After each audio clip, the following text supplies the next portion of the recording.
Recently I joined the Simulator Golf Tour, and in this video I'm going to show you how I got on in my first ever tour event. So stick around for some highlights, but mostly lowlights, and see where I managed to finish on the final leaderboard. It began promisingly, making par on the opening 2 holes. I started off quite conservative, aiming for the centre of the greens, and I was close to holing this 27 footer for birdie on the second. However, the conservative approach left me over 40 feet away on the third.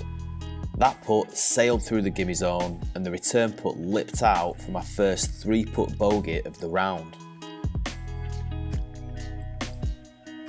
The fourth is where I first started to become acquainted with the trees at River Highlands. However, I was fortunate enough to have a route into the pin, and I managed to sink a tricky 10-footer to scramble a par. 1 over after 4 wasn't the worst start to my first ever tour event. Unfortunately, the par 3 5th hole is where my ship started to sink. A wayward tee shot left me with a lot to do to make par. Then the new cup physics from the latest GSPro update decided to show me what they're all about, and I made my first double bogey of the round. The par 5 6th hole at River Highlands will potentially go down as one of the worst holes of golf I've ever played. It was a calamity of errors and terrible decision making. From the block right tee shot into the trees, thinking I can smash directly through trees, hacking in and out of the heavy rough, and finally smashing a 6 feet putt far too hard at the cup to eventually leave with a quadruple bogey 9 on the card. Tournament over. I thankfully managed to steady the ship a little with 5 pars over the next 7 holes. But being 9 over after 13 on my first ever tour event is not a position that I wanted or expected to be in. The downward spiral began spinning again on the 14th as I hooked another one into the trees. This time I was unable to scramble a par, but I was successful in again hitting my short putt far too hard to walk away with another double bogey. Another double bogey went firmly onto the scorecard on the par 3 16th as I failed to carry the water with what should have been a very simple pitching wedge approach. Thankfully, I scrambled a par on the 17th due to a lovely chip shot into the gimme zone, and my short game saved me again on the 18th to finish round 1 well out of contention, sat on a very poor 13 over par.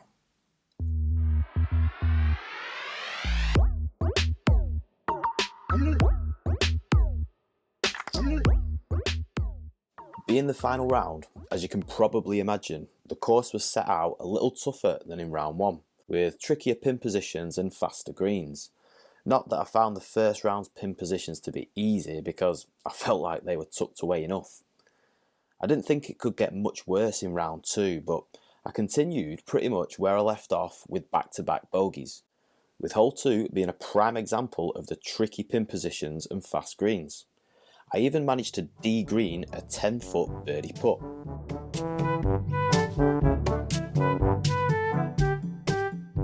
It looked like it was about to be a hat-trick of bogeys to kick off the round, but I somehow pulled a beauty out of the bag from a horrible lie next to a fairway bunker, knocked it to 10 feet and sunk the putt for a par to stop the rot.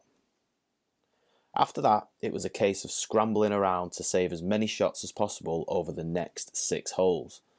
I seemed to follow every par with a bogey and therefore struggled to get any sort of positive run together.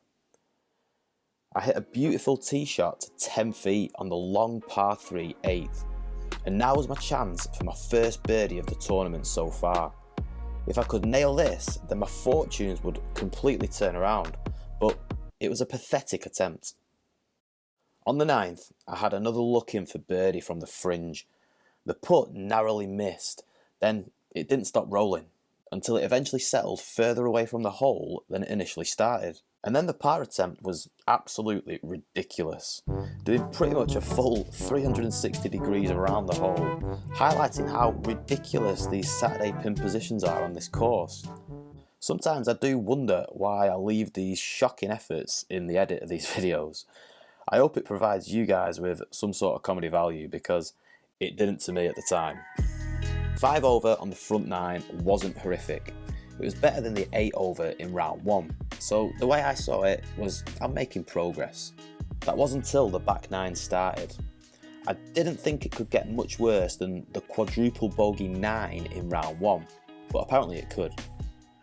I spent more time in the trees than Tarzan on this golf course, and I even tried to learn from round 1 by taking my medicine and chipping out of trouble, but on the 10th and the 13th holes I could barely even do that properly. I carded another 9 on the 10th hole after some scruffy golf shots, and then, believe it or not, it got worse on the 13th, as I practically threw 2 into the gigantic lake all the way down the right hand side of the hole. So now I'm 5 off the tee, into the bunker, into the heavy rough, back into the second of 2 lakes on the same hole, putting right through the gimme zone, and eventually carding a ridiculously pathetic 12 on a reasonably short par 5. When I said earlier I'd potentially played the worst golf hole of my life, it was substantially topped by this. By this point, my swing and my head had completely gone. GSPro even stops counting your shots when you've had more than 10, which was embarrassing, but it didn't forget to total them up when it was time to mark the scorecard. After that, I spent more time in the trees and some more time in the water, clearly not learning from my first round where I again came up short on the par 3 16th. After all of that, I finished the round by ridiculously smoking a 190-yard third shot to 9 feet on the 18th, and rolling in the par putt to polish and sprinkle with glitter this beautifully crafted turd of a round, cringingly finishing a casual 25 over par for the round and 38 over par for the tournament. For a supposed scratch handicap golfer on the Simulator Golf Tour, it's safe to say that this was one shocker of a debut for me. I tied 50th out of 73 entrants in the gross competition and 67th in the net scoring. I'm hoping that it can only get better from here now that I've got that stinker out of the way. I just want to say a big well done to TLU52 for winning the gross competition with a brilliant combined score of level par, and also to Cliff WW for winning the net event by a massive 6 shots. Great work guys, congratulations to you. I hope you enjoyed watching me fail miserably. Click this video here to see if I can perform any better at the John Deere Classic at TPC Deer Run in my second ever event on the Simulator Golf Tour.